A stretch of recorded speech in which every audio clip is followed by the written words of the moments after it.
ধন্যবাদ আমাকে কথা বলার চান্স দেওয়ার জন্য। টু আই একো অনেক যেটা বলেছে পলিটিক্যাল বা ম্যানেজমেন্ট কথা, অ্যান্ড অলসো সুবাইল, that was very nice presentation, thank you. আচ্ছা, এটার সাথে আমি জাস্ট আরেকটা জিনিস অ্যাড করতে চাই, সেটা হচ্ছে যে আম, এই জিনিসগুলো আসলে পুরো ডিসক্লোজার কোথাওই হয় না এ ধরনের ইয়ে থেকে। তার মেইন কারণটা হচ্ছে কি যে there is a lot of commercial in confidence issues থাকে। ওকে, সো দ্যাটস ফাইন। আপনি পুরো কন্ট্রাক্টটা আপনি ডিসক্লোজ করবেন না বা করতে চান, মানে সম্ভব না কমার্শিয়াল ইন কনফিডেন্সের জন্য, সেটা ঠিক আছে। কিন্তু দেশে যদি একটা পার্লামেন্ট থাকতো, তাহলে পার্লামেন্টের একটা সিলেক্ট কমিটি থাকতো। সেই সিলেক্ট কমিটিতে আপনার ইলেক্টেড রিপ্রেজেন্টেটিভরা থাকতেন। সেই কমিটির সাথে কমিটিকে ডিসক্লোজ করা যেত।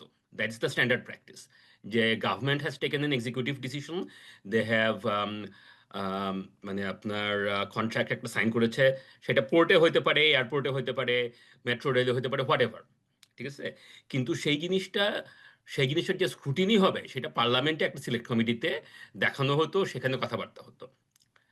তো আমাদের যেহেতু এই মুহূর্তে পার্লামেন্ট নাই, সো অনেক যেটা বললো যে পলিটিক্যাল কনসেনসাস বিল্ডিং, সো যেহেতু এই মুহূর্তে পার্লামেন্ট নাই, there government could have or should have taken some other mechanism, যে পার্টিগুলোর সাথে ক্লোজ ডোর ইয়ে করা, আপনার কনসালটেশন করা।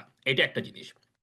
আচ্ছা, আর আরেকটা জিনিস as an economist and as a practitioner, যেটা আমার মনে হয় যে খুবই ইম্পর্টেন্ট, সেটা হচ্ছে, এবং যেটা করা সম্ভব এবং করা উচিত, সেটা হচ্ছে যে আমরা যে বলছি যে বেনিফিটস আমরা হবে এগুলি, সো এই বেনিফিটগুলির সাম কি পারফরমেন্স ইন্ডিকেটরস, সেটা ডিসক্লোজ করা উচিত।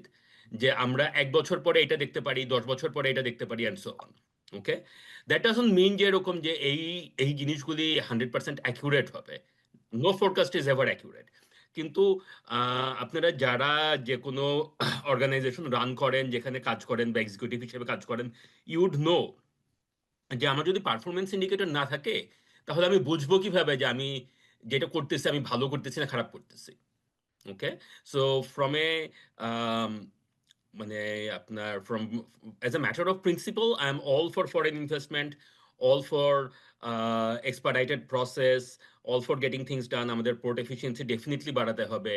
এবং যে ধরনের কথা যে দেশ বিক্রি হয়ে যাওয়া বা দিস কাইন্ড অফ থিংস, মানে সেগুলি অনেকটা emotional arguments and so on, so I am not so fast about those, ঠিক আছে। কিন্তু থিওরিটিক্যালি আমি জানি যে এগুলি বাড়ানো উচিত, মানে এফিসিয়েন্সি বাড়বে, কিন্তু ইন প্র্যাকটিস কতখানি বাড়তেছে সেটা আমি বুঝবো কিভাবে যদি আমি ইন্ডিকেটরগুলি না পাই। So I think I would suggest, I would strongly recommend যে গভর্নমেন্ট এই জিনিসগুলো ডিসক্লোজ করুক।